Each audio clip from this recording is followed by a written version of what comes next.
పౌలు గారు తన సువార్త పరిచర్యలో, మిషనరీ యాత్రలో, ఆయన సంఘాలు కట్టే విషయంలో, సువార్త ప్రకటిస్తున్న విషయాల్లో ఈయనకి సహకరించిన వారు పేర్లు వరుసన ఒక్కొక్కరికి ప్రత్యేకంగా వందనాలు అని చెప్పి నొక్కి వారిని గౌరవించారు పౌలు గారు.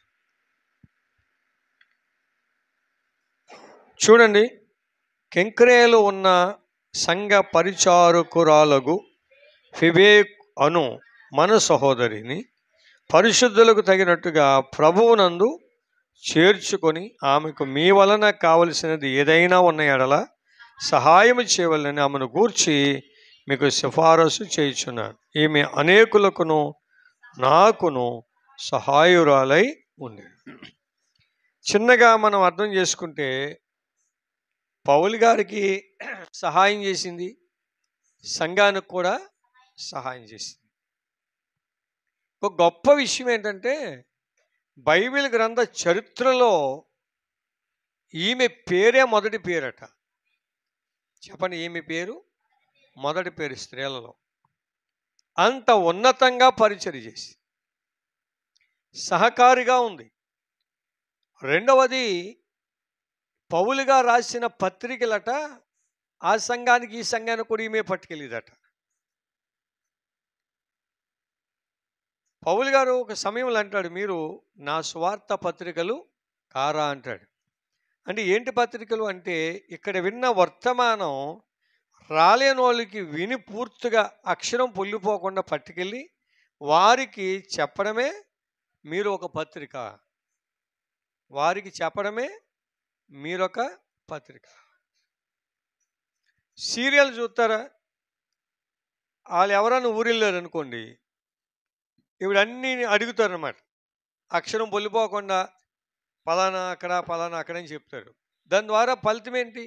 ఏమి లేదు. సినిమా గురించి చెప్పుకోవడం ద్వారా ఫలితం ఏముంది? ఏమీ లేదు. వాళ్ళ గురించి వీళ్ళ గురించి చెప్పుకోవడం ద్వారా ఫలితం ఏముంది? ఏమీ లేదు. కానీ సంఘములో జరిగినటువంటి విషయాలు రాలేని యొక్క నీ తోటి సహోదరి అయినా సహోదరుడికైనా నీవు తీసుకుని వెళ్ళి ప్రకటించడమే నీ ఒక పత్రిక. వారికి నువ్వు అలాగా ప్రకటించాలి. చూడండి, మీకు అర్థమవడానికి ఇంకో మాట చెప్తాను. యాకోబు బావి దగ్గర యేసు ప్రభు ఒంటరిగా ఉన్నారు. శిష్యులేమో ఊర్లోకి వెళ్ళారు. అక్కడికి సమరయ స్త్రీ వచ్చి నీళ్లు చేదుకుంటుంది. అక్కడ కొద్దిగా సంభాషణ జరిగింది. యేసు ప్రభు చెప్పారు, నువ్వు ఇచ్చి నీళ్ళు తాగితే దాహం అవుతుంది, నేను ఇచ్చే నీళ్ళు తాగితే దప్పిక అవదు అన్నాడు. అయ్యా నాకు అంటే నీకు మరి 5 పెనిమిట్లు ఉన్నారు, ఇప్పుడున్నవాడు నీవాడు కాదన్నప్పటికీ ఆమె జీవితంలో జరిగిన విషయాలన్నీ చెప్పాడని, నువ్వు నిజంగా క్రీస్తువే, నువ్వు మెస్సయవే అని చెప్పి కొండ అక్కడ విడిచిపెట్టి సుకార్ అనే ఊర్లోకి పరిగెట్టుకెళ్ళిపోయి అక్కడ క్రీస్తు ఉన్నాడు, నేను చేసినవన్నీ నాతో చెప్పిన వాడిని మీరు చూదురుగండి అంటే ఒక పత్రికగా అక్కడికి వెళ్ళింది. వాళ్ళందరికీ అనౌన్స్మెంట్ చేసింది, వాళ్ళందరికీ తన నోటితో చెప్పింది, వాళ్ళందరినీ యేసు ప్రభు ఉన్న చోటకి నడిపించింది. ఊరు ఊరు కథలు వచ్చారు. ఈరోజు మనం సంఘాల్ని అభివృద్ధి చేసుకోలేకపోతున్నాం అంటే కారణం విశ్వాసి సువార్త పత్రికగా మారలేకపోతున్నారు. మనం ఎలా ఉండాలి చెప్పండి? పత్రికగా ఉండాలంటే ఏం చేయాలి? ఈ రాత్రి చెప్పిన మాట ఈ రాత్రి రాలేని వారికి నువ్వు ఖాళీ చేసుకుని వెళ్ళి రేపు ఉదయం జరిగే కూటానికి 1 గంట ముందు వెళ్ళి వాళ్ళు అన్ని వివరంగా చెప్పి మరలా ప్రభు దగ్గరికి వాళ్ళని నడిపించారు. ఒకవేళ నువ్వు చెప్పలేకపోతున్నావా, ధైర్యం సరిపోతలేదంటే ఇంకొక నీ తోటి సహోదరుని కానీ సహోదరుని కానీ నువ్వు కూడా తీసుకెళ్ళాలి. వారిని ఏమన్నాడంటే పౌలు గారు, నా జత పని వారు అన్నాడు. అంటే మనకి లోకంలో ఫ్రెండ్ సర్కిల్ ఉండొచ్చు, కానీ సువార్త ప్రకటించే ఫ్రెండ్స్ ఉండాలన్నమాట. మనం అనేకుల కొరకు ప్రార్థన చేసి మనకు మనం ప్రార్థన చేసుకునే ఫ్రెండ్స్ కూడా ఉండాలి. ప్రభునందు ప్రియులారా, ఈ ఫీబే కొరకు నేను ఆలోచన చేస్తున్నప్పుడు ఎంత మంచి పరిచారకురాలు, చాలా డబ్బులు ఖర్చు పెట్టింది, చాలా సంఘములో పరిచర్య చేసింది. పౌలు గారికి ఎంత చేదోడు వాదోడుగా ఉంది. ఎక్కడికి వెళ్ళినా పౌలు గారికి అంటూ ఏమాత్రము కూడా లోటు రానిచ్చేదంట కాదు. దేవుని స్తోత్రం. ఇప్పుడు పౌలు గారు ఎక్కడైనా వేరే ప్రాంతానికి వెళ్తున్నాడంటే, అయ్యగారు ఎక్కడికి వెళ్తున్నారంటే వాడెక్కాలండి అంటే, అక్కడ కనుక్కొని వాడెక్కాలి, పలానా పిలుపు పట్టణాన్ని చేరాలి అంటే వాడికి టికెట్ ఎంత అవుతుంది, మధ్యలో ఆహారానికి ఎంత అవుతుంది అని చెప్పి అన్నీ సిద్ధపరచుకుని పౌలు గారికి ఇచ్చి మళ్ళా తిరిగి వచ్చేది. అలాగా ఉండేది. ఈరోజు మనం మనంగా స్వార్థంగా ఆలోచించుకొని ఇలాగంటే మనకు మట్టికి సరిపోద్దులే అనుకుంటే మన భక్తి జీవితం ఎక్కడ అంటే ప్రకటన గ్రంథంలో అంటాడు, జీవించుచున్నావన్న పేరు మాత్రం నీకు ఉన్నది కానీ నీవు మృతుడివే. ఇంకో చోట అంటాడు, నా ఎదుట నీ క్రియలు చెడ్డగా ఉన్నాయి, సరి చేసుకో అంటాడు. ప్రభునందు ప్రియులారా, ఒక మాట హెబ్రీలు రాసిన పత్రిక 12వ అధ్యాయము 23వ వచనంలో చూస్తే, హెబ్రీ 12:23 పరలోకమందు వ్రాయబడి ఉన్న జ్యేష్ఠుల సంఘమునకు వారి మహోత్సవమునకు అందరి న్యాయాధిపతి అని దేవుని యొద్దకును సంపూర్ణ సిద్ధి పొందిన నీతిమంతుల ఆత్మల యొద్దకు అంటాడు. అంటే ఇక్కడ ఏముందంటే పరలోకమందు వ్రాయబడి ఉన్న జ్యేష్ఠుల సంఘమునకు. అంటే ఈమె పేరు ఎక్కడ రాయబడింది? జ్యేష్ఠుల సంఘములో. నేను కొవ్వూరులో సంఘం కట్టగలిగానంటే దాసరి శారమ్మ అని ఒక ఆమె ఉండేది, ప్రభువు దగ్గర ఉంది. ఆమె కనీసం నెలకి 2 తీసుకొచ్చింది. ఎంతమందినండి? 2 తీసుకొచ్చింది. అట్లపా నుంచి అయ్యగారు వస్తున్నారు, ఆయన ప్రార్థన చేస్తే దయాలు వెళ్ళిపోతాయి, రోగాలు తగ్గిపోతాయి, ఎటువంటి సమస్య అయినా తీరిపోతుందని చెప్పేది. వాళ్ళు వచ్చి చూసిన తర్వాత ఆ మేలు పొందుకొని వాళ్ళు ఇంకా స్టాండర్డ్ అక్కడే ఉండేవారు. నిజంగా కొన్ని కుటుంబాలను ఆవిడే నడిపించింది. మనం కూడా కుటుంబాలుగా నడిపించేటువంటి పత్రికలుగా ఉండాలి. అంతే తప్ప మనం వచ్చాం, కూర్చున్నాం, ఏదో మనకు కలిగింది వేసాం, వెళ్ళిపోతే మనం దేనికి పని చేయగలుగుతున్నాం? క్రియలేని విశ్వాసం మృతం, క్రియలేని విశ్వాసం మృతం. యాకోబు అంటాడు, ఒకడంట క్రియలు ఉన్నాయన్నాడంట, ఒక నాకు విశ్వాసం ఉందన్నాడంట. క్రియలు ఉన్నవాడు అన్నాడంట నీ విశ్వాసం కనపరచాడు. విశ్వాసం ఏం చూపిస్తాడు? ఈడన్నాడంట నా క్రియలతో నా విశ్వాసాన్ని చూపిస్తానని చెప్పాడు. అబ్రహాము దేవుని నమ్మాడు, అతనికి నీతిగా ఎంచబడి. ఒక్కగానొక్క కుమారుని ఏం చేశాడు? దేవునికి బలి. ఇది క్రియ, విశ్వాసం. ఇంకో విశ్వాసం ఏంటంటే తన కుమారుని మరలా తిరిగి నేను పొందుకోగలను విశ్వాసం. నా దేవుడికి నేను బలి ఇచ్చేసాను, క్రియ. అంటే మనము చెయ్యగలిగితే అబ్రహాము కలిగిన ఆశీర్వాదం ఆయనకి ఎలాగొచ్చిందో ఈ దినాల్లో మనకు రావాల్సిన ఆశీర్వాదం మనకు కూడా వస్తుంది. గట్టిగా దేవుడికి స్తోత్రం చెప్పాలి. హల్లెలూయా. ఇంకో విషయం చెప్పను, ఎంతమంది ఉన్నామన్నది కాదు, మనము ఎంతమందిని సమకూర్చగలిగాము అన్నదే ప్రాముఖ్యం. ఎంతమందిని మనము సమకూర్చగలిగాం. ఒక మాట చెప్తాను. ఇందాక మా మనవడు శాలెము హోంవర్క్ చేస్తూ పేపర్ అంతా ఒక 10 మాటలన్నీ పేపర్ రాసాడు. అదేంట్రా 10 మాటలు పేపర్ రాసేవన్నాడు. అంటే అప్పుడు నాకు గుర్తొచ్చింది, ఎంతోమంది కార్డు వేసేవారు, పోస్ట్ కార్డు, దాంట్లో ఉత్తరం రాసి. ఒక ఆయన దగ్గర 20-30 కార్డులు పట్టే మ్యాటర్ అంతా ఒక కార్డులో రాసి పంపితే దాన్ని పేపర్లో వేసాడు. అతని పేరు పేపర్లో వచ్చింది. ఎందుకని? ఒక 10-20 కార్డులో రాసిన మ్యాటర్ని ఏం చేశాడు ఒక కార్డులో. అంటే అంత టాలెంట్ కలిగిన రైటర్ అనమాట. అంత టాలెంట్ కలిగిన రైటింగు, అంత గుండ్రంగా, అంత చక్కగా వ్రాయగలిగాడు. మరి బైబిల్ కూడా చూడండి, అక్షరాలు ఎలాగుంటాయి. ఇదే మామూలు ప్రింటింగ్ అయితే వేరే ఇంత బుక్స్ ఉంటాయి. కానీ దీన్ని మన పరిశుద్ధులైనటువంటి మేధావులు అనబడుతున్నటువంటి దైవజనులు దీన్ని ఏం చేశారు? చిన్నగా ఇలాగా రూపుదిద్దారు. దేవుని స్తోత్రం. నేనంటాను, మనము పత్రిక చిన్నదే అనుకోవచ్చు, కానీ నీ హృదయం చాలా విశాలమైంది, ఎంత అయినా దాన్ని ఎంత చేసుకుని పట్టుకెళ్ళచ్చు. దేవుడి స్తోత్రం. ఫీబీ అలాగే చేసిందంట. ఫీబీ ఏం చేసిందండి? అలాగే చేసింది. మరి మనం కూడా ఏం చేయాలి? వచ్చి వినెళ్ళిపోతే ఏం ప్రయోజనం చెప్పండి? నేను ఏదైనా ఒక సత్యం నేర్చుకున్నాను అనుకోండి, పాస్టర్ గారులకని చెప్పేస్తాను, భయం లేదు నాకు. వాళ్ళు అలాగనుకుంటారు ఇలాగనుకుంటారు అనుకోను. నాకు వచ్చిందయ్యా దేవుడు సత్యం చెప్పాడు అని చెప్పేస్తాను. కొంతమంది ఏం చేస్తారంటే దాన్ని తెలుసుకుంటారు. ఏమవుతారు చెప్పండి? ఇప్పుడు ఈమె కొరకు ఏమని మనం వర్ణించుకున్నామంటే, ఈమె చేసింది జ్యేష్ఠుల సంఘములో ఏమవుతుందట? వ్రాయబడిన వారి సంఖ్యలో ఉంటారు. పౌలు గారు అందుకునే ఈ వందనాలు పత్రికలో మొట్టమొదటి పేరు ఆవిడది పెట్టాడు. దేవుడి స్తోత్రం. సంఘములో అమ్మా బాబు మీ పేరే మొదట ఉండాలంటే మీరు బలమైన పరిచర్య చేయాలి, క్రియలతో కూడిన పరిచర్య చేయాలి, ధనముతో కూడిన పరిచర్య చేయాలి. ఇలాగ ఎప్పుడు నువ్వు చేయగలుగుతావో నీ పేరు మొదట దైవజను నోటి ఉంటుంది. రెండవది దేవుని బిడ్డ, దానికి ముందుగా దేవుడు వ్రాసిన ఒక మంచి గ్రంథంలో నీ పేరు ఉంటుంది. తర్వాత సంఘములో నీ పేరు మ్రోగుతూ ఉంటుంది. గట్టిగా దేవుడికి స్తోత్రం చెప్పండి. మలాకీ పుస్తకం 3వ అధ్యాయం 16వ వచనం. మలాకీ పుస్తకం 3వ అధ్యాయము 16వ వచనం. అప్పుడు యెహోవా యందు భయభక్తులు గలవారు ఒకరితో ఒకరు మాట్లాడుకొనుచుండగా యెహోవా చెవికి ఆలకించెను.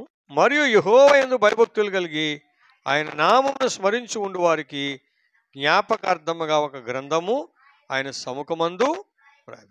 చూసారా ఫీబే కొరకు పౌలు గారు ఎలా వ్రాశారో, మనము కూడా దేవుని సంఘములో మంచి పరిచర్య చేస్తే ఆయన సముఖములో ఒక గ్రంథం ఉంది, అక్కడ రాస్తారు నీ పేరు కూడా. చెప్పండి ఏం చేస్తారు? చెప్పాలి ఏం చేస్తారు? అక్కడ రాస్తారు. నేను సడన్గా దగ్గరకు వచ్చాక, జున్నూరు దగ్గరకు వస్తున్నా, అక్కడికి వచ్చాక కారు పక్కన ఆపేసి, పాస్టర్ గారు ఏంటంటే ఇక్కడ ఆపేస్తున్నారు, త్వరగా తీసుకెళ్ళినాను. నేను త్వరగా తీసుకెళ్తే ఎవడో ఒకటి గుద్దేస్తాను, లేకపోతే ఎవడో నన్ను గుద్దేస్తాను, నిద్ర వచ్చేస్తాను, కారు పక్కెట్టేసాను.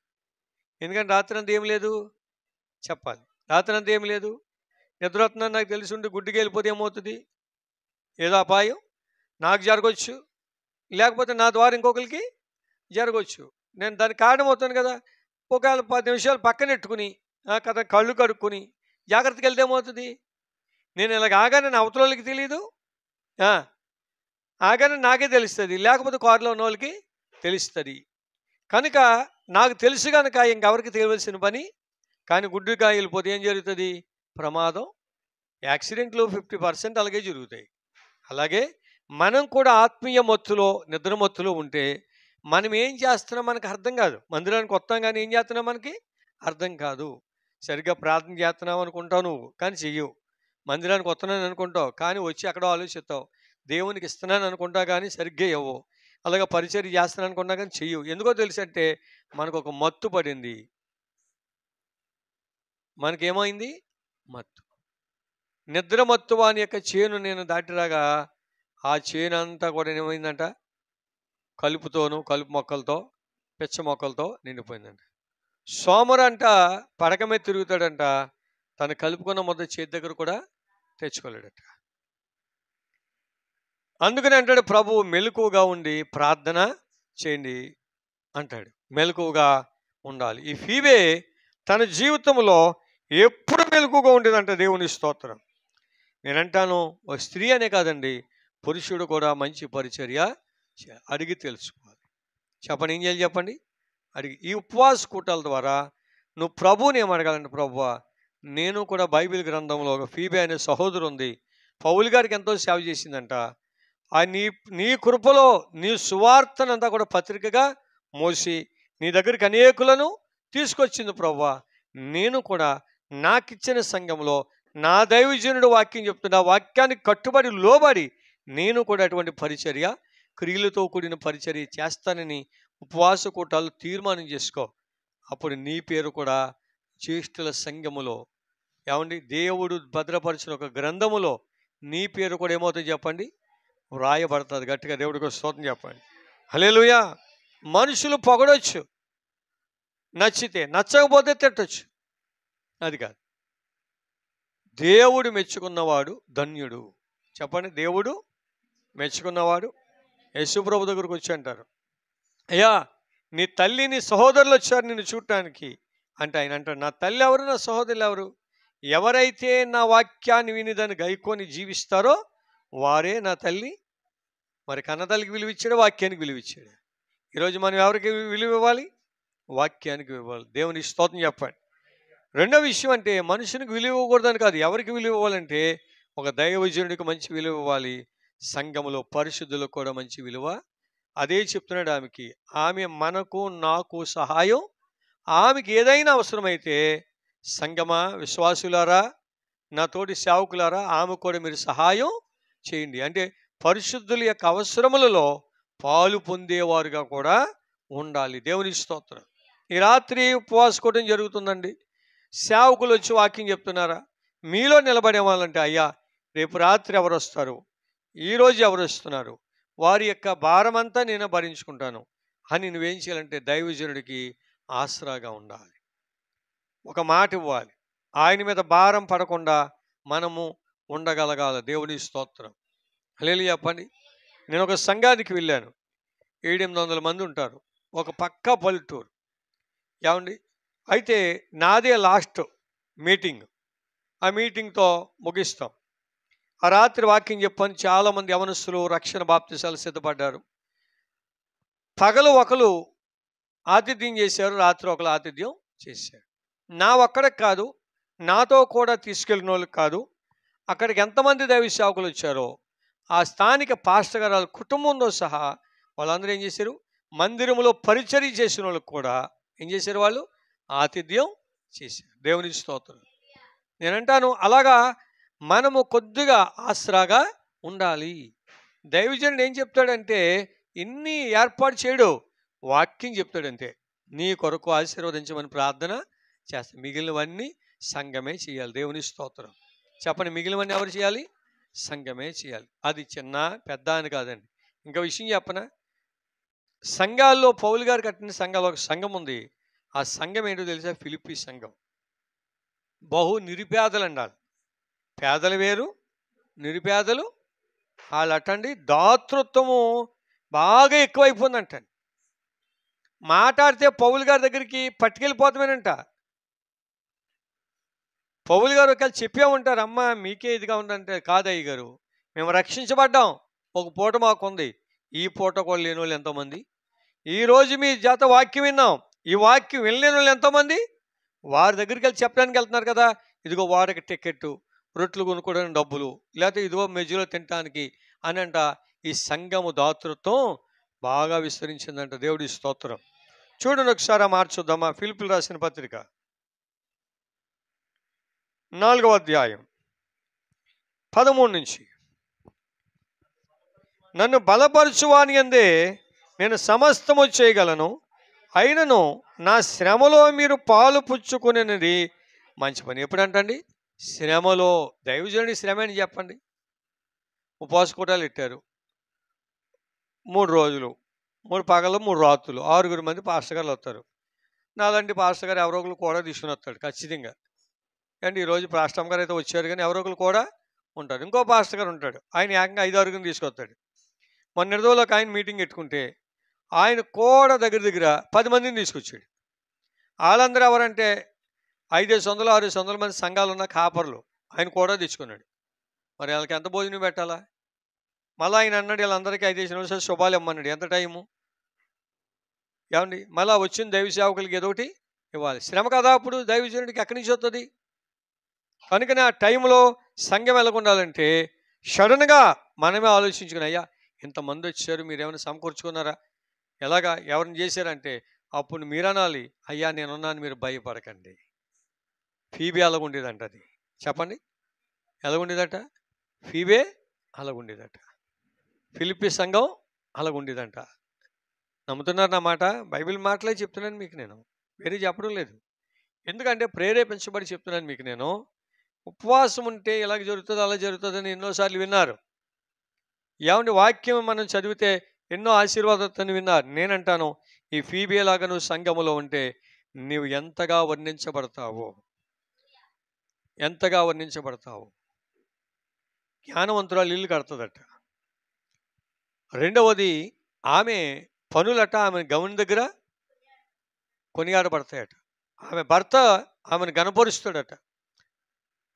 అంటే ఆమెలో ఎన్ని ఉంటాయో, అంటే జ్ఞానవంతురాలుగా ఒక భార్యగా అనుకోకూడదండి. సంఘము అంటే జ్ఞానవంతురాలుగా ఉండి తన సంఘమని ఇంటిని జాగ్రత్తగా కట్టుకోవాలి.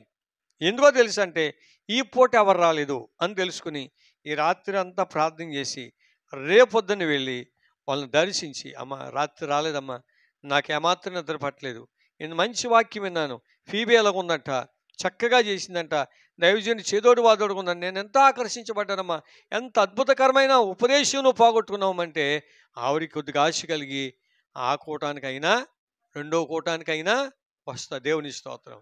నువ్వు ప్రయత్నం చేయాలి కదా.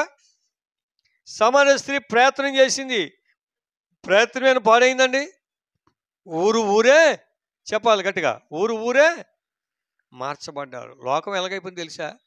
పాలకొల్లో శుభవస్తు బట్టల షాప్ పెట్టారండి అంటే ఇంటింటికి వెళ్ళి చెప్పేస్తారు. ఏమండి? లేకపోతే ఏదైనా కొత్త షాప్ పెట్టారని చెప్పేస్తారు. లేకపోతే డీమార్ట్ పెడుతున్నారంటే కొత్తదండి చెప్పేస్తారు.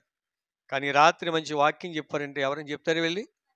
చెప్పరు. నేనంటా నీ రాత్రి నువ్వు ఒక ఫీబేలాగా మారిపోవును గాక. చూడండి, ఇంకా కొన్ని మాటలు చదువుదాం. ప్రకటన పుస్తకం 20వ అధ్యాయంలో 12వ వచనం.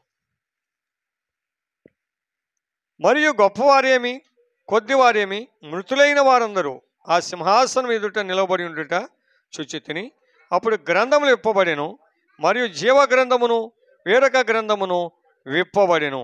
ఆ గ్రంథముల యందు వ్రాయబడి ఉన్న వారిని బట్టి తమ క్రియలు చొప్పున మృతులు తీర్పు పొందిరు. ఇప్పుడు ఫీబేకి ఒక గ్రంథం ఉంటుంది, ఇంకా చేయలేని వాళ్ళకి ఒక గ్రంథం ఉంటుంది. ఫీబేకి తీర్పు తీర్చబడుతుంది అనుకోండి, ఎలా ఉంటుంది?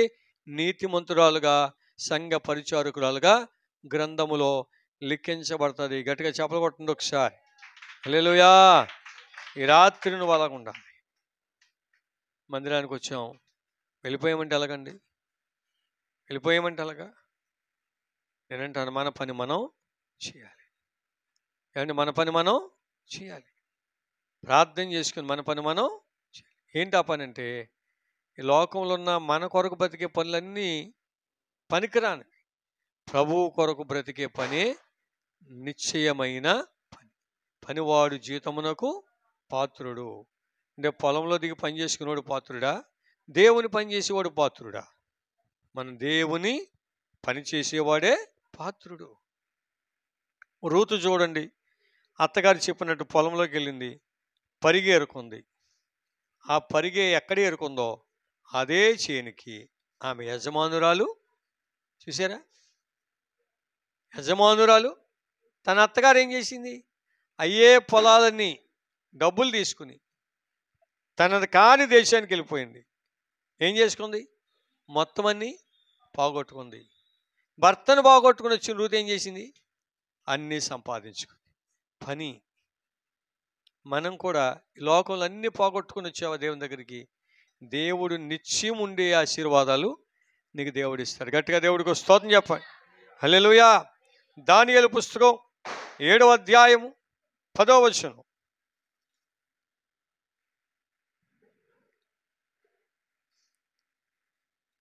అగ్ని వంటి ప్రవాహం ఆయన యొద్ద నుండి ప్రవహించుచుండెను, వేవేల కొలది ఆయనకు పరిచారకులుండిరి, కోట్ల కొలది మనుషులు ఆయన ఎదుట నిలిచిరి, తీర్పు తీర్చుటకే గ్రంథములు తెరవబడెను. ఒక మాట మనకేం తెలుసంటే, వేవేల కొలది ఆయనకు పరిచారకులు ఉండిరి. ఆ పరిచారకుల్లో పౌలు గారికి ఈమె ఒక ఆవిడ.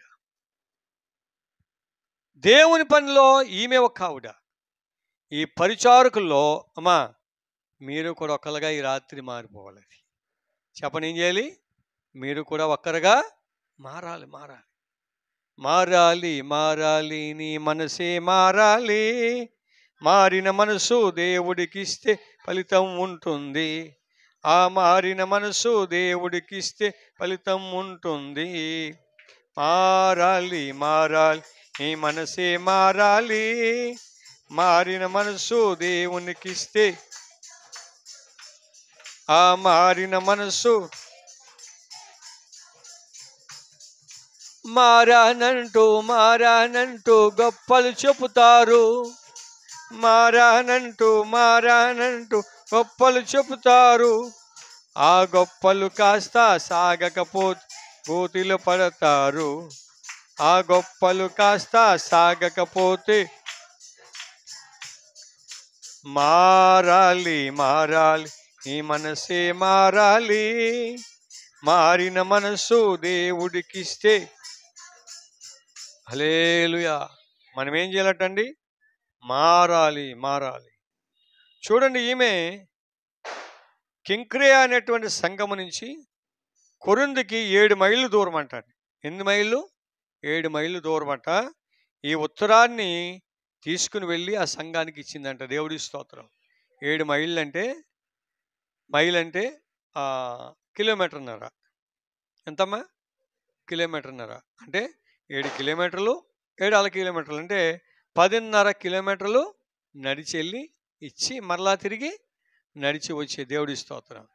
ఈ రాత్రి ఒక 10 అడుగులు దూరం అయితే మందిరం మానేస్తున్నాం, కొద్దిగా దూరం అయితే మనం మానేస్తున్నాం. ఈమె ఆ రోజుల్లో అంత దూరం వెళ్ళి పత్రిక ఇచ్చేది. నేనంటాను ఇంకో విషయం చెప్పనా? ఈరోజు చాలామంది సువార్త దండయాత్ర చేస్తున్నారు, పత్రికలు పంచుతున్నారు. నీ దైవజనుని యొక్క సందేశం పత్రిక ఏదైనా రాశారనుకోండి, నీకు నువ్వుగా వెళ్ళి కొంతమందికి ఏం చేయాలట? ఆ పత్రిక నువ్వు చెప్పలేకపోతున్నావా? ఆ పత్రికను ఇవ్వాలి. విశ్వవాణి వాళ్ళు ఏం చేశారంటే, అందరికీ అలా చెప్పలేకపోతున్నాం కనుక ఇప్పుడు ఏం చేశారంటే వాక్బుల్ రేడియో కనిపెట్టారు. ఆ రేడియోలో వాక్యమంతా ఆర్ఆర్కే మూర్తి గారి ప్రసంగాలన్నీ దాంట్లో మరి పెట్టి ఏం చేస్తున్నారంటే ఒక తక్కువ కానుక పెట్టి కొంతమందికి అందిస్తూ ఉన్నారు. మొబైల్ బైబిల్ వచ్చింది అంటే ఒక రేడియో లాగా వచ్చింది. దాన్ని ఆన్ చేసుకుంటే ఆదికాండం 1వ అధ్యాయం 1వ వచనం మొదలుకొని ప్రకటన గ్రంథం 22వ అధ్యాయం ఆఖరి వచనం వరకు నువ్వు ఆన్ చేసినప్పుడల్లా అది చదివి చెప్తావు. నువ్వు వింటమే. దేవుడి స్తోత్రం. అంటే ఈ పని కూడా ఒకవేళ అటువంటివి అందుబాటులో ఉన్నాయా? నువ్వు చెప్పలేకపోతున్నావంటే కనీసం 1, 2 కొని ఏం చేయాలంటే, అయ్యా ప్రార్థన చేయండి, ఒక ఇద్దరికి ఇద్దాం అనుకుంటున్నాను, ప్రభు అంటే తెలియని వారికి అని ప్రార్థన చేయించుకుని పట్టుకెళ్ళి వారికి ఇస్తే అది మాట్లాడుతుంది కనుక, చదువుతుంది కనుక, కాదంటారు కనుక ఏదో ఒక చోట పెట్టుకుని ఖచ్చితంగా వింటారు. విని ఒక్క మాట అయినా పట్టుకు. దేవుని స్తోత్రం చెప్పండి. రే బాబు సరిగ్గా ఒక్క మాట అయినా వింటారు. హల్లెలూయా, హల్లెలూయా చెప్పండి గట్టిగా. లూకా సువార్త దేవుని బిడ్డలారా 10వ అధ్యాయం 20వ వచనం. అయినను దయ్యములు మీకు లోబడుచున్నవని సంతోషింపక మీ పేర్లు పరలోకమందు వ్రాయబడి ఉన్నవని సంతోషించినని వారితో. దయ్యాలు వెళ్ళిపోతున్నాయని సంతోషం కాదని నేను ఎప్పుడు సంఘానికి చెప్తాను. నేనే దయ్యాలు వెళ్ళగొడతానని చెప్పిన వాళ్ళకి వాక్యం చదివి వినిపిస్తాను. మార్కు సువార్త 16వ అధ్యాయంలో నమ్మి బాప్తిసం పొందిన వాడు రక్షింపబడును, నమ్మిన వారి వల్ల ఈ సూచక్రియలు కనపడను. ఏమనగా నా నామమును మీరు పాస్టర్ గారు వెళ్ళగొడతారు, రక్షణ పొందిన వాళ్ళందరూ వెళ్ళగొడతారా? మాట్లాడరేటమ్మా. పాస్టర్ గారు వెళ్ళగొడతారా? రక్షణ బాప్తిసం పొందుకున్న వాళ్ళందరూ వెళ్ళగొడతారా? నోటితో చెప్పండి అమ్మా. రక్షణ బాప్తిసం తీసుకునే వాళ్ళందరూ. నాకు తెలవక అడుగుతున్నాను. మీ ఇంట్లో అందరింట్లో కత్తిపేటలు ఉన్నాయండి. ఒక కత్తిపేట దిగుతుందా? అన్నీ దిగుతాయా? అందరింట్లో దిగుతాయి కదా. మాట్లాడరేటండి. ఇప్పుడు అందరూ బాప్తిసం పొందారు కదా, మరి అందరూ ప్రార్థన చేస్తే ఏం వెళ్ళాలి. మనం ఇంకొకరి దగ్గరికి వెళ్తాం ఏంటి? నీ సేవకుని నల్లగా ఆశీర్వదించాడు, నీ సేవకుని నల్లగా అభిషేకించాడు, నీ సేవకుని నల్ల పత్రిక వాడుకున్నాడు, నీ సేవకుడు ఒక పనిముట్టుగా వాడుకున్నాడు. ఆయన ఇంకో చోటుకి వెళ్తున్నాడు, ఇంకో సంఘం, ఇంకో పరిచర్య చూసుకున్నాడు. నువ్వేం చేయాలంటే ఇక్కడ ఒక సాధనంగా, ఒక పాత్రగా, ఒక పనిముట్టుగా, ఒక 2 అంచెలు కలిగిన వాడి అయిన ఖడ్గముగా నీవు కూడా ఉపయోగపడే పత్రికగా పనివారుగా ఉండాలి. ఫీబే ఆ సంఘములో అంత పరిచర్య చేసిందంట. గట్టిగా దేవుడికి స్తోత్రం చెప్పండి. హల్లెలూయా చెప్పండి గట్టిగా. అంత పరిచర్య చేసింది దేవుని బిడ్డలారా. ఈ రాత్రి మనం ఏం కలుగున్నాం చెప్పండి? ఏం కలుగున్నాం చూడండి. మళ్ళా రోమా పత్రిక 16వ అధ్యాయము కింద చదివితే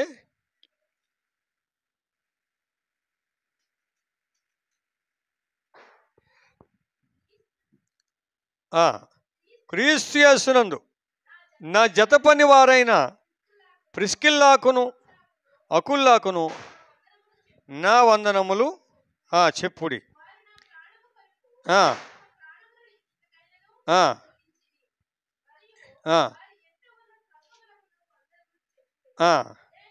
నేను మాత్రము కాదు, అన్యజనుల సంఘం వారందరూ దేవుని స్తోత్రం చెప్పండి. ఇక్కడికి ఒక ఇద్దరు కనపడుతున్నారు, అకుల్లా. వీరిని మించిన దంపతులు బైబిల్లో ఎవరు లేరు. మనం ఎక్కువగా రెబకా ఇస్సాకు అంటామండి. అసలు వీరికి మించిన ఆదర్శ దంపతులు, వీరికి మించిన పరిశుద్ధమైన దంపతులు, వీరికి మించిన దేవుని పనివారైన దంపతులు బైబిల్లో ఎవరు లేరు. Aquila, Priscilla. దేవుని స్తోత్రం. ప్రభునందు ప్రియులారా, ఇక్కడ అంటాడు వారికి వందనాలు చెప్పండి. ఎందుకో తెలుసంటే, నా ప్రాణము కొరకు తమ ప్రాణములు ఇవ్వడానికైనా, అంటే నువ్వు సేవకునికి ఎలా ఉండాలంటే ప్రాణానికి ప్రాణంగా ఉండే విశ్వాసిగాను ఉండాలి. తప్పించుకుని మనం వెళ్ళిపోకూడదు.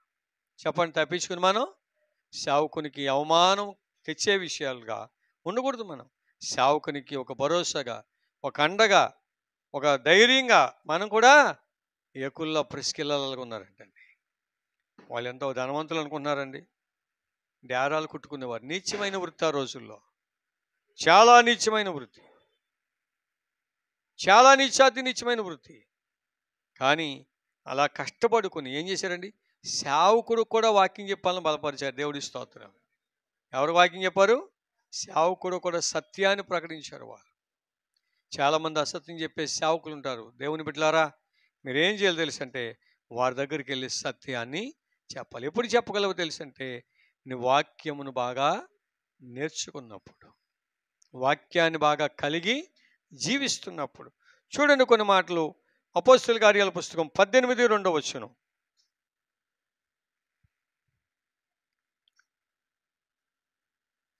యూదులందరూ రోమా విడిచి వెళ్ళిపోవాలని క్లౌదియా చక్రవర్తి ఆజ్ఞాపించినందున వారు ఇటలీ నుండి క్రొత్తగా ఎక్కడికి వచ్చారట అండి? క్రొత్తగా వచ్చినా కూడా దేవుని పని మానేరమ్మా చెప్పాలి. ఇవాళ కొత్తగా వచ్చా నాకు తెలదు కదంటే నేను అంటాను, ప్రభువు ఆత్మ, ప్రభువు దర్శిస్తే క్రొత్త పాతలు ఇది పరిచర్యకి ముందుకు వచ్చేస్తారు. దేవుడి స్తోత్రం. ఎక్కడికి వస్తారు? కానీ ముందుకు రాలేని వాళ్ళు ఏం షటార్లు వేస్తారు తెలుసా? ముందు వచ్చిన కొమ్ములు కంటే వెనకాల వచ్చిన కొమ్ములే. ఇవాళ ముందు వచ్చేసారని, ₹1 ఎక్కువ ఖర్చు పెట్టారని అయ్యగారు ముందెట్టేస్తున్నాడు అంటారు. ఎందుకో తెలుసా? అది కరెక్ట్ మాట కాదు. వాళ్ళు దేవుని పనికి ముందు వచ్చారు. అది స్తోత్రం చెప్పండి. దేనికి నువ్వు రాలేదు, వాళ్ళు వచ్చారు ముందుకి. అందుకే దైవజనుడు ముందెట్టాడు వాళ్ళని. యేసయ్య ముందెడతాడు. మరి బుద్ధి కలిగిన కన్యకలు ముందెక్కించుకున్నారా? బుద్ధి లేని వాళ్ళు ముందే ఎక్కించుకున్నారా? బుద్ధి కలిగిన వాళ్ళని ఎక్కించుకున్నారు. వదిలేశారు. చెప్పండి, ఏం చేశారు? పనికిరాని దేవదూతలను ఏం చేశాడు? దేవుడు తోసేసాడు పాతాళానికి. మన పాపాలన్నిటినీ పనికిరావని చెప్పి ఏం చేశాడు? ఆయన సముద్రాగాధంలో పెట్టేశాడు. ఆయన రక్తంతో మనల్ని పరిశుద్ధులుగా చేసుకున్నాడు. ఇంకెప్పుడు నువ్వు పరిశుద్ధంగానే ఉండాలి. నీ పరిశుద్ధత నువ్వు కాపాడుకోవాలి. నీ సాక్ష్యం నువ్వు కాపాడుకోవాలి. ఈ అకుల్లా ప్రిస్కిల్లాలు వాళ్ళు సువార్త ప్రకటించడమే కాదు, పౌలు గారికి డబ్బులు ఖర్చు పెట్టడమే కాదు, కానీ ఇంట్లో కూడా సంఘం కట్టేశారంటే దేవుడి స్తోత్రం. నువ్వు కూడా ఏం చేయాలి? మీ ఇంట్లో సంఘాన్ని కట్టాలంటే నువ్వు సేవకురాలు పోయి పాస్టర్ అయిపోవాలని కాదు. అక్కడ కొంతమందిని కూర్చోబెట్టి సేవకురాలను పిలిచి అక్కడ వాళ్ళకి కూడా ఏం చేయాలంటే ఆరాధన జరిగించాలి. ఆ దైవజనుడు ఎప్పుడు ఖాళీ ఉంటాడో అప్పుడే నువ్వు వినాలంటే పలానా టయానికి రండి నువ్వు చెప్పకూడదు. ఆయన టైం ఇస్తే ఆ టయానికి నీవు రావాలి. ఇంకా రెండో విషయం చదువుతా అంటాడు అందులోనే, నేను మాత్రమే కాదు అన్యజనుల సంఘములు వారందరూ వీరికి కృతజ్ఞులై ఉన్నారు. అంటే అన్ని జనులు కూడా తిరిగి ఏం చేశారు? వాళ్ళు పరిచర్య చేశారు. చూడండి 18వ అధ్యాయం 2వ వచనంలో రాయబడిన తర్వాత 18:18 కూడా చూడండి. పౌలు ఇంకను బహు దినములు అక్కడ ఉండిన తరువాత సహోదరుల వద్ద సెలవు పుచ్చుకొని తనకు మృక్కుబడి ఉన్నందున కెంక్రేలో తల వెంట్రుకలు కత్తిరించుకొని వారు ఎక్కి సిరియాకు బయలుదేరిను. ప్రిస్కిల్లా అకుల్లాను వారు అతనితో కూడా. చూసారా, మనం కూడా సేవకునితో వెళ్ళేవారుగా కూడా ఉండాలి. చెప్పండి, సేవకునితో కూడా వెళ్ళేవారు. అంటే సేవకునికి భారంగా ఉండకూడదు. సేవకుని భారం నువ్వే మోయాలి, నీ భారం నువ్వే మోసుకోవాలి. అవసరమైతే ఇంకొక ఇద్దరు ముగ్గురు భారాన్ని కూడా నువ్వే మోసుకుని ఆ సేవా పరిచర్య కొరకు వెళ్ళగలగాలి. దేవుడి స్తోత్రం. అప్పుడు ఈ సేవ విస్తరిస్తుంది, నూతనాత్మలు రక్షించబడతాయి. సేవకుడికి ఆస్తి ఎవరంటే సంఘం, సేవకునికి భోజనం ఎవరంటే సంఘం, సేవకుని వస్త్రాలు ఎవరంటే సంఘం. మీరు నిర్గమాకాండం అంతా చదవండి. లేవీయులకి దేవుని బిడ్డలారు ఏమి ఇవ్వలేదు. ఎందుకో తెలుసా? 11 గోత్రాలు కలిగిన వాళ్ళందరి యొక్క కష్టార్జితంలో దేవుని భాగమంతా ఎవరికి? లేవీయులకే. వారు తినడానికి హక్కుదారులు, వాళ్ళు పని చేయకూడదు. వాళ్ళకి ఇవ్వబడుతున్న పొలాలు కానీ ఏమి కానీ లెక్కలోకి రావు. వాళ్ళు పన్ను కట్టవలసిన పని లేదు. వాళ్ళ తరపున గవర్నమెంటే పన్ను కట్టాలి, ఆనాటి గవర్నమెంట్. ఎందుకంటే తెలుసా? వీరు ఎప్పుడు దేవుని దగ్గర నుంచి వర్తమానం తెచ్చుకుని ఆ వర్తమానాన్ని ప్రజలకి అందించేవాడే సేవకుడు. దేవుడి స్తోత్రం. హల్లెలూయా చెప్పండి. నేనంటాను దేవుని బిడ్డలారా, 18వ అధ్యాయం 26వ వచనంలో కూడా మనం చూస్తే అపోస్తలుల కార్యం, ప్రిస్కిల్లా అక్విలా విని అతన్ని చేర్చుకుని దేవుని మార్గం మరీ పూర్తిగా అతనికి విషదపరచిరి. దేవుడి స్తోత్రం చెప్పండి. ఎవరికి? చూడండి ఒకసారి మళ్ళా చదవండి. 18వ అధ్యాయం 26వ వచనం.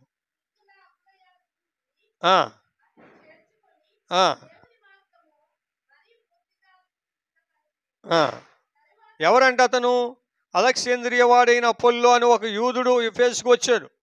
అతడు విద్వాంసుడు, లేఖములందు ప్రవీణుడు అంట. అంటే అతనికి వాక్యం తెలియనోడు కాదు, వాక్యం బాగా, కానీ ఒక సత్యం తెలియదు. యేసుక్రీస్తుని గురించిన సత్యం పూర్తిగా ఈ అకుల్లా ప్రిస్కిల్లాలంట యేసుక్రీస్తుని గురించి పూర్తిగా విషదపరిచి అతన్ని బలపరచారంట. దేవుడి స్తోత్రం. అంటే సత్యం తెలియని సేవకులకి ఏం చేయాలంటే విశ్వాసులు సత్యాన్ని చెప్పి వారిని నడిపించగలగాలి. అకుల్లా ప్రిస్కిల్లాలో ఉన్న మంచి గుణ లక్షణాలు ఈరోజు రాత్రి నేను చెప్తున్నానమ్మా, మీరు కూడా ఒక అకుల్లాగా, ఒక ప్రిస్కిల్లాగా ఉండాలి. సేవకుడికి అందుబాటులో ఉండాలి. చూడండి, ఇంకొక చోట వ్రాయబడింది. ఒక మాట చూద్దాం. దినవృత్తాంతాల మొదటి పుస్తకం 16:19లో యాకోబునకు కట్టడగాను ఇశ్రాయేలునకు నిత్య నిబంధనగాను ఆయన మాటను స్థిరపరిచి ఉన్నాడు. ఎలాగంట? దేవుని సేవకుడు చెప్పే మాట నీకు ఒక కట్టడగా ఉండాలి, ఒక నిబంధనగా ఉండాలి. ఆ మాటను నీ హృదయంలో స్థిరముగా ఉంచుకోవాలి. అంటే ఎంతవరకు చెప్పిన విషయాలు మీరు ఏం చేయాలంటే స్థిరముగా, ఒక కట్టడగా మీ హృదయాల్లో దాన్ని ప్రతిష్ఠించుకోవాలి, నాటుకోవాలి. ప్రభువా, ఈ రోజు నుంచి నేను ఇలా చేస్తాను. నేను బైబిల్ ట్రైనింగ్లో చెన్నై నుంచి ఒక ఆయన వచ్చారు. ఆయన అన్నాడు, సేవకుడు అగ్ని రవ్వ అన్నాడు. అంటే అగ్ని వేరు, నిప్పు రవ్వ. నిప్పు రవ్వ ఏం చేస్తుంది? పైకి ఎగుర్చి ఇంకో దాన్ని కాలుస్తుంది. అగ్ని ఏం చేస్తుంది? కాలుతానే ఉంటుంది, పక్కదానికి ఏం హాని చేయదు. కానీ రవ్వ ఏం చేస్తుంది?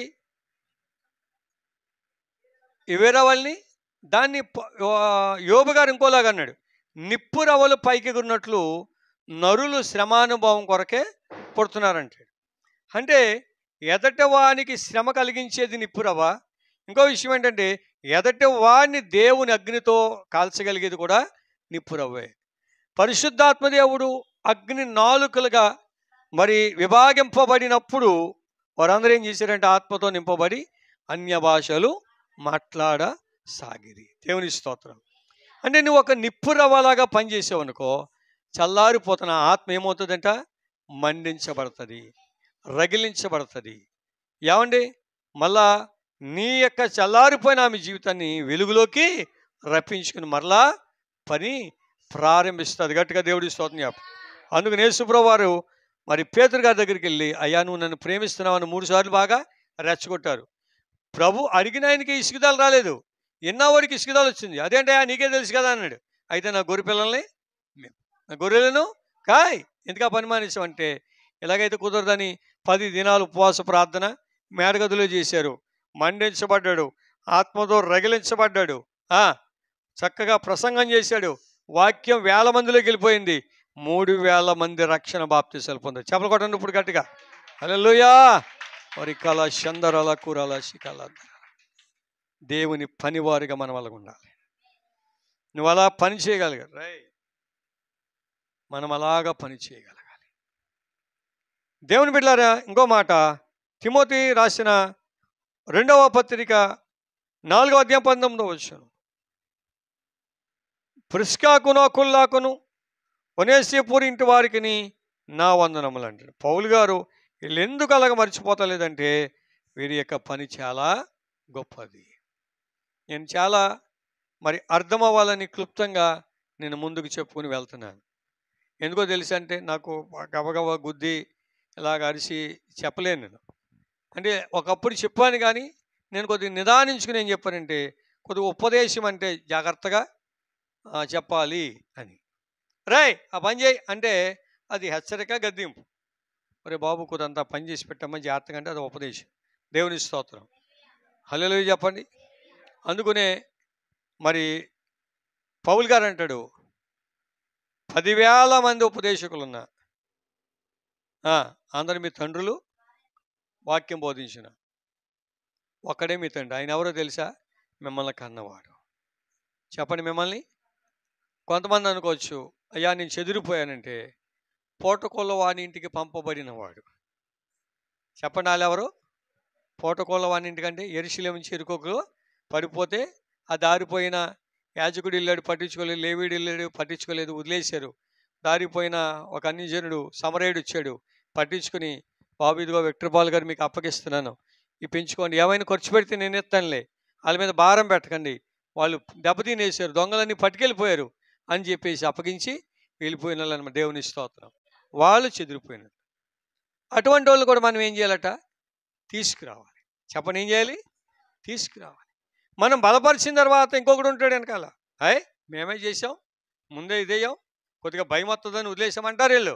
అప్పుడు దాకా ఏం చేయలేదు. అప్పుడు 10 సంవత్సరాలు అయిపోయింది. 10 సంవత్సరాల తర్వాత ఏదో మార్చి తీసుకొస్తే అప్పటికి ఏం పుట్టింది వాళ్ళకి? ఏం పుట్టింది? ఒక మాట చెప్పనా? ఒక పెద్ద చేప ఉంది, ఎంత చేప. అప్పుడు దాకా బతికే ఉంది, కానీ అప్పుడు దాకా జీవం రాలేదు దానికి. అందరూ చచ్చిపోయిందని అలాగే వెళ్ళిపోతున్నారు. కరెక్ట్గా ఒకటి కొనుక్కొని వచ్చేవాడికి నోరు అందంట. అన్నప్పటికీ అబ్బే నేను ఇందాక ముందు ఎప్పుడో చూశాను, ఇది నాది అంటున్నాడంట. ఈడేం బేరం ఆడుకుంటున్నాడు. సరే, అందరూ 1000 రూపాయల చేపను 500కి అడిగి అందరూ వెళ్ళిపోయారు. ఈడు అన్నాడు, సరే బాబు అని నోరు అంటాం 2 సార్లు చూశాడు కదా, మరి వాళ్ళు 500 ఇస్తా అన్నారని ఏమన్నానండి, మీరు ఒక 100 ఇవ్వండి అంటే నేను 600 ఇచ్చి, అబ్బాయి కుదరదు, అది నాదే, నేను 1000కి అడిగేసి ఇందాక అంటున్నాడంటే. ఎందుకని? సెపరేట్ అమ్మా. మాట అర్థమవుతుందా మీకు? ఏమని? నోరు ఇలాగందంట. అర్థమైంది మీకు? నోరు ఇలాగందంట.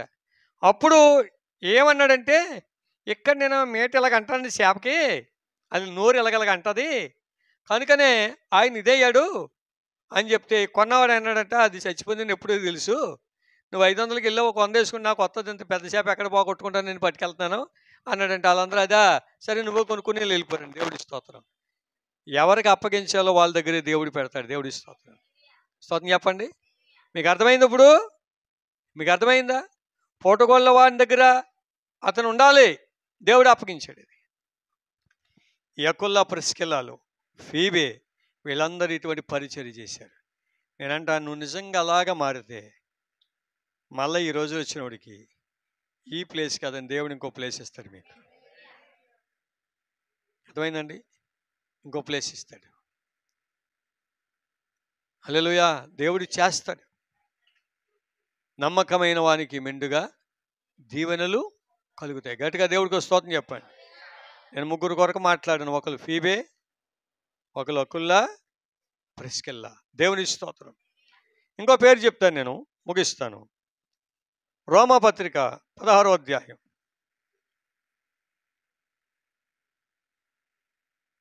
చాలా పేర్లు ఉన్నాయి, కానీ ఇంకో పేరు చెప్తా. 12వ వచనం.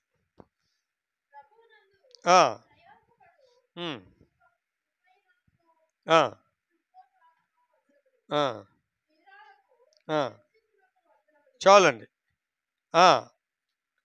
ఆమె ప్రభువునందు ఎలాగంటమ్మా? బహుగా. చెప్పండి, ఎలాగంట? ఆదివారం మీ పిల్లలు ఉంటారా? వాళ్ళు ఏం చేయాలంటే, ఒరే బాబు నేను వెళ్ళలేకపోతున్నాను, మందిరానికి వెళ్ళి శుభ్రంగా తుడిచేసి మంచినీళ్ళు పట్టేసి పాస్టర్ గారిని అడిగాను, పని ఉంటే తెలుసుకుని అన్నీ చేసిరా అని చెప్పి, తర్వాత నువ్వు ఖాళీ చేసుకుని మీరు కూడా వచ్చి మందులు ఏదైనా ఉందేమో తెలుసుకుని అన్నీ చక్కగా ఉండి, ఎవరైతే పోయిన ఆదివారాలు గుర్తెట్టుకుని ఒక గంట ముందు వెళ్ళి వాళ్ళందరి దగ్గరికి వెళ్ళి కనీసం 10 మంది చెప్తే 5 వస్తారు కదా, అలాగ ప్రయాసపడి ఆ తర్వాత వాళ్ళని ఎలాగుండాలంటే చిగురించే విశ్వాసుగా నువ్వు మార్చాలి. ఎండిపోయిన వారుగా ఉండకూడదు. చెప్పండి, ఎజ్కేల్ని ఒక లోయలోకి తీసుకెళ్ళాడు దేవుడు. ఎండిపోయిన ఎముకలు బ్రతకగలవా అన్నాడు. ప్రభు అది నీకే తెలుసు, ప్రవచించు అన్నాడు. ప్రవచించాడు. ఒక్కోసారి ఒక్కొక్క ఐటమ్ దేవుడు అలా చేశాడు. తర్వాత చక్కగా లెక్కింప చాలనంత మహాసైన్యమై నిలిచారు. వాళ్ళు ఎవరిని సూచిస్తున్నాయంటే ఇశ్రాయేలు ప్రజలను. వాళ్ళు అంతగా ఉన్నారు కానీ వారు ఎండిపోయారు. అంటే ఎండిన వారిని మనం ఏం చేయాలంట, చిగురింప చేయడానికి నువ్వు ఉపయోగపడాలి. దేవుడి స్తోత్రం. చెప్పనమ్మా, ఏం చేయాలట? ఎండిన వారిని చెప్పాలి గట్టిగా, ఎండిన వారిని చెప్పాలి గట్టిగా, ఎండిన వారిని చిగురింప చేసే పని నువ్వు చేయాలి. ఎలా చేయాలో తెలుసంటే, వారికి దేవుని ఆత్మతో నువ్వు నింపబడి వాక్యాన్ని నువ్వు స్థిరపరుచుకుని కొన్ని మాటలు వాళ్ళకి వెళ్ళి చెప్తే వాళ్ళు ఏమవుతుందట, జీవాత్మ రాగా నరుడు జీవాత్మ అయ్యాడు. స్తోత్రం చెప్పండి. తబితా లే అన్నాడు పేతురు, టక్మని లేచిపోయింది. యేసుప్రభు వెళ్ళి చిన్నదానం లే అన్నాడు, 12 సంవత్సరాలు లేచిపోయి కూర్చుంది, పోయిన పెట్టండి అన్నాడు. లాజరు రా అన్నాడు, 4 దినాలైంది, లేచి వచ్చేసాడు. హల్లెలూయా. బ్రతుకున్నావన్న పేరు మాత్రం నీకున్నది కానీ నీవు అటువంటి వారిని ఏం చేయాలంట, నువ్వు జీవములోనికి, మరణములో నుంచి జీవములోనికి నువ్వు దాటించాలి. దేవుని స్తోత్రం. లోకములో నుంచి ప్రభువులోకి నువ్వు నడిపించాలి. హల్లెలూయా. అలాగ నువ్వు పని చేయగలిగితే ప్రభువునందు బహుగా ప్రయాసపడిన దాని అవుతావు. ఇంకొక విషయం తెలుసా అంటే, ఈ పెర్సిస్ అనే ఆమె చాలా చక్కగా ఎంతో ఖర్చు పెట్టి సేవకునికి చాలా సహకారిగా ఉండేదంట. గట్టిగా దేవుడికి స్తోత్రం చెప్పండి. హల్లెలూయా. నేనంటాను ప్రభునందు ప్రియులారా, జాగ్రత్తమైన జీవితం, జాగ్రత్తమైన జీవితం. చూడండి ఒకసారి దినవృత్తాంతాల రోమపత్రిక 2వ అధ్యాయము 6వ వచనం. ఆయన ప్రతివానికి వాని క్రియలు చొప్పున ప్రతిఫలం ఇచ్చును. గట్టిగా దేవుడికి స్తోత్రం చెప్పండి. హల్లెలూయా.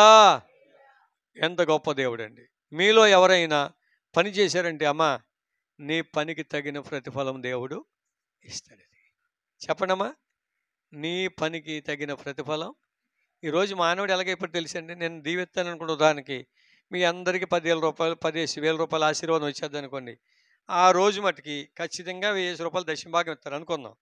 తర్వాత 1,00,000 ఆశీర్వాదం వచ్చింది అనుకోండి, అక్కడ బ్రేక్ అయిపోతుంది. అది ఎక్కడ ఆగిపోయారు అండి, ఎక్కడ ఆగిపోయారు? ఇది 1000 కదా చీప్ అయిపోయింది, 1,00,000 అన్నప్పటికీ ఎక్కడికి అయిపోయింది? ఇంకో 9 కాగితాలు కలపాలి కదా, ఇంకా 18 కాగితాలు కలపాలి. 1000 కాగితాలు 2000 కాగితాలు లేవు కదా, 2 కాగితాలు ఇచ్చారు 500 కాగితాలు, ఇంకా 18 ఇవ్వాలి కదా. కనుక ఏమైపోయింది, బిగిసిపోయారు అంతే. ఇంకా అక్కడి నుంచి మానేశారు, ఆశీర్వాదం అయిపోయింది. అంటే సార్లు ఈ ఆశీర్వాదం పాస్టర్ గారికి 1000తో సరిపెట్టి ఇంకా అవసరం లేదు. కానీ నేనంటాను పెర్సిస్ అలా కదట, బహుగా బహుగా బహుగా పౌలు గారు ఎక్కడికి వెళ్తే అక్కడికి ఏం చేసేదట, పరిచర్య సహకరించేది. సంగమా, నీవు కూడా అలాగుండు. దేవుడు నీ జీవితంలో అద్భుతాలు చేస్తాడు, ఆశ్చర్యకార్యాలు చేస్తాడు. నేను ఎప్పుడు చాలామందిని అలాగే దీవెన వచనాలతో నేను చెప్తాను, మాట్లాడతాను. దేవుని స్తోత్రం. నేను అంటాను, ఎవరిని దేవుడు విడిచిపెట్టాడు, ఎవరిని అనాథులుగా కూడా దేవుడు, వారిలో ఒంటరైన వాడు 10 వందలుగా దేవుడు మారుస్తాడు. గట్టిగా దేవుడి స్తోత్రం చెప్పండి. హల్లెలూయా. చూడండి, దినవృత్తాంతాల మొదటి పుస్తకం 3వ అధ్యాయం 12 నుంచి కొన్ని మాటలు. యావాషుకును అమజ్యా కుమారుడు అమజ్యాకును, అమజ్యా కుమారుడు అమజ్యాకును, యోతాము కుమారుడు యోతామునకు, అహాజు కుమారుడు అహాజుకు, హిజ్కియా కుమారుడు హిజ్కియాకు, మనష్షే కుమారుడు మనష్షేకు, ఆమోను కుమారుడు ఆమోనుకు, యోషియా కుమారుడు యోషియా కుమారులు ఎవరనగా జ్యేష్ఠుడు యోహానాను రెండోవాడు, యెహోయాకీము మూడోవాడు, సిద్కియా నాలుగోవాడు, షల్లూము. అంటే వీళ్ళ పేర్లు వీళ్ళ తండ్రి, కుమారుడికి మళ్ళీ ఒక కుమారుడు ఇలాగని పేర్లు చెప్తున్నారంటే ఈ పేర్లు కలిగిన వారిలో జ్యేష్ఠులు ఉన్నారు. అమ్మా, జ్యేష్ఠత్వాన్ని కాపాడుకున్న వాళ్ళు కూడా ఉన్నారు, కానీ జ్యేష్ఠత్వాన్ని పోగొట్టుకున్న వాళ్ళు కూడా ఉన్నారు. మొదటి చదువుకున్న జ్యేష్ఠుల సంఘము అంటే మనం కూడా ఎందులో లెక్కించబడాలి? జ్యేష్ఠులుగా అంటే ప్రథమ ఫలముగా, ప్రథమ పుత్రికగా, ప్రథమ కుమారుడుగా సంఘములో నీ ఆత్మీయ దైవజనుడికి నువ్వు జ్యేష్ఠురాలుగా ఉండాలి. దేవుడి స్తోత్రం. చెప్పండి, ఎలా ఉండాలి? జ్యేష్ఠురాలుగా ఉండాలి, జ్యేష్ఠుల సంఘముగా. హల్లెలూయా చెప్పండి. నేనంటాను దేవుని బిడ్డలారా, జాగ్రత్త మన జీవితం. ఎంత ఆశ్చర్యకరమైన దేవుడు అండి ఆయన. లూకా సువార్త 19వ అధ్యాయము కొన్ని విషయాలు చెప్తే, మరి ఇక్కడ రాజకుమారుడు ఒక రాజ్యం సంపాదించుకుని మరలా రావాలని దూరదేశంలో ప్రయాణం అయిపోయి కొంతమందికి 10 మీనాలు, కొంతమందికి 5 మీనాలు, కొంతమందికి 2 మీనాలు, కొంతమందికి 1 మీనా ఇచ్చి ఆయన మరి లెక్కడడానికి కొన్ని సంవత్సరాల తర్వాత వచ్చాడు. 10 తీసుకుని 5 తీసుకున్నాడు, 10 చేశాడు.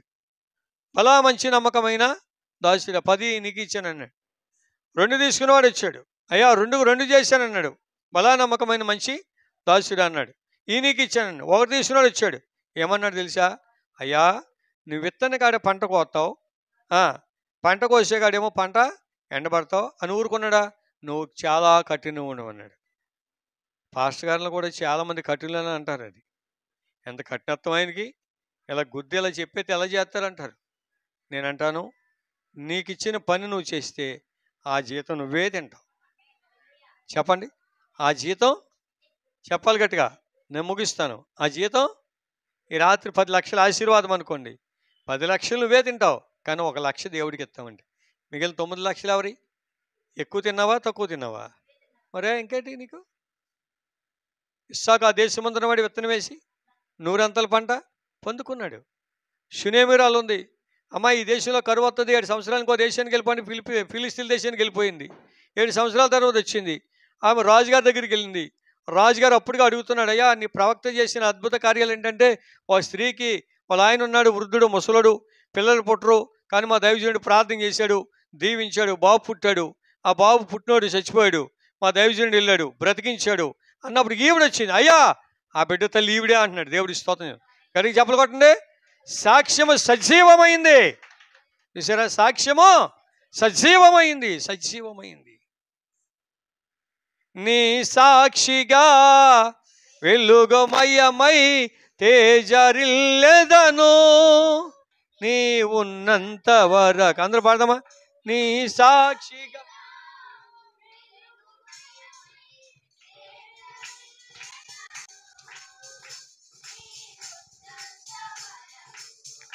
ఆశ్చర్యకరుడా నా ఆలోచన కర్తవు అనే చూడగు తండ్రివి నా శాలేము.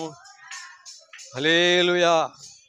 ఆశ్చర్యకరుడైన నీ సాక్షిగా వెలుగుమయమై తిరుగుతూ ఉండాలంట. గట్టిగా దేవుడి స్తోత్రం చెప్పండి. ఒకప్పుడు కొవ్వూరులో వెళ్ళినప్పుడు అష్కనజ్ ఎవరో తెలియదు, కానీ దేవుని కృపను బట్టి అష్కనజ్ అంటే చాలామందికి తెలిసేలాగా దేవుడు స్తోత్రం చెప్పండి. ఈ పాలకొల్లు పరిసర ప్రాంతాల్లో చాలామంది దైవజనులు తెలిసినాక నేనంటాను, ఎంత తెలిసినా యేసయ్యకి తెలియకపోతే మన పని ఎవరికి తెలియాలట? యేసయ్యకి మనం తెలియాలి.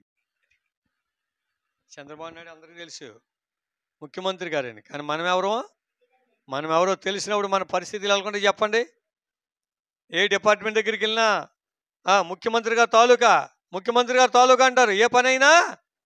అలాగే దేవుడు మన పక్షంగా ఉండగా మనకు విరోధి సాతానుడు ఏమైపోతాడు? దేవుడిని పక్షంగా ఉన్నాడు. దేవుడు దావీదు పక్షంగా ఉన్నాడు. ఇశ్రాయేలు రాజు పక్షంగా ఎవరున్నారు? ప్రవక్తున్నాడు. చెప్పలు కొట్టండి గట్టిగా. ఇశ్రాయేలు రాజు పక్షంగా ఎవరున్నారు? ఎందుకు అలాగ ధైర్యంగా ఉన్నారు వాళ్ళు? ప్రవక్తున్నాడయ్యా సమూయేలు. దేవుని స్తోత్రం చెప్పండి. ఎవరున్నారు? సమూయేలు ప్రవక్తున్నాడు. నేనంటాను, ఇంకో ప్రవక్తున్నాడు ఎలీషా. ఆయన చంపేస్తానికి చాలామంది వచ్చారు. ఆ గెహాజీ సంకలు కొట్టుకున్నాడు, ఇవాళ మా దైవజనుడు అయిపోయాడు, మా గురుగారు అయిపోయాడు నేను. ప్రభా ఈడు కళ్ళు తెరువు అన్నాడు. ఎలీషా గారు చుట్టూ ఏం తిరుగుతున్నాయంట? అగ్ని రథాలు గుర్రాలు చుట్టూరు తిరుగుతున్నాయంట. దేవుడి స్తోత్రం. ఆ ఇశ్రాయేలు రాజు అన్నాడు, అయ్యా వీళ్ళని చంపేయమంటావా అన్నాడు. సంపొద్దురావు భోజనం పెట్టి పంపన్నాడు. దేవుడి స్తోత్రం. దేవుని ప్రేమ కలిగిన, కృప కలిగిన దేవుడు, దేవుని స్తోత్రం. చంపడానికి వచ్చిన వారిని భోజనం పెట్టి పంపించమనే ప్రేమ కలిగిన దేవుడు. హల్లెలూయా. ఆ మాటకు అర్థమేంటి తెలుసంటే, ఒక్క పాపి అయినా నశించిపోవట ఇష్టం లేదు. వాడు పరిపూర్ణుడైన, త్రాగే అలవాటున్నా, జూదం అలవాటున్నా, స్త్రీ అలవాటున్నా, ఏ చెడ్డ పాపం అలవాటున్నా, దేవుడికి ఏమాత్రము కూడా విరోధులు ప్రతి ఒక్కరు ఆయన మార్గంలోకి రావాలి. దేవుని స్తోత్రం. హల్లెలూయా చెప్పండి. అటువంటి వారిని ఎంతోమందిని ఈ యొక్క ఫీబే, అకుల్లా, ప్రిస్కిల్లాలు, ఈ పెర్సిస్ దేవుని సేవలో ఎంతో సహకరించారు. మీరు కూడా అలా సహకరించండి దేవుని బిడ్డలారా. సంఘం ఎందుకు అభివృద్ధి అవ్వదండి? సంఘం ఎందుకేది అవ్వదు? పని చేయండి. ఈ రాత్రి నడుం కట్టుకోండి. దేవుడి కార్యాలు చేస్తాడు. దేవుడి అద్భుతాలు చేస్తాడు. హల్లెలూయా. దేవుని పని అంటే మంచం మీద పడుకున్నాం అనుకుని లేచి వెళ్ళిపోతానండి నేను. దేవుడి పని లేదంటే దేవుడు రెస్ట్ తీసుకుంటానేమో, అంత బాధలో కూడా వెళ్ళిపోతాను. మా పాస్టర్ గారు ఎందుకంటే బాగోలేదు అన్నారు కదండి, ఆగను. ఎందుకో తెలుసా? దేవుని పని. ఒకవేళ అదే ఆఖరు పని కావచ్చేమో నాకు, తెలదు నాకు, అందుకని వెళ్ళిపోతాను. దేవుని పని శాశ్వతమైందండి. అమ్మా, మనం ఎలాగుండాలి చెప్పండి? ఫీబేలాగా, అకుల్లా, ప్రిస్కిల్లలాగా, ఒక పెర్సిస్లాగా సంఘములో ఉండి అలాగుండాలని ఉపవాసం ఉండి ప్రార్థన చేసుకో. నువ్వు ఉపవాసానికి తగిన ఆశీర్వాదం దేవుడు ఇస్తాడు. నీ సంఘానికి నీ ద్వారా అనేకులను, నువ్వు ఒక పత్రిక అయ్యావు, ఇంకొక 10 మంది నువ్వు మార్చగలిగితే అందులో 5 పత్రిక నీ తరపున ఇంకా అవుతాడు. ఇంకా పాలకొల్లు పరిసర ప్రాంతాలు నీ దైవజనుడు చేసినట్లుగా మండించబడుతుంది. దేవుడి కార్యాలు చేస్తాడు. అటు కృప దేవుడు మీ అందరికీ కలుగు చేయనుగాక. మోకరించని చిన్న ప్రార్థన చేసుకుందాం. ప్రభు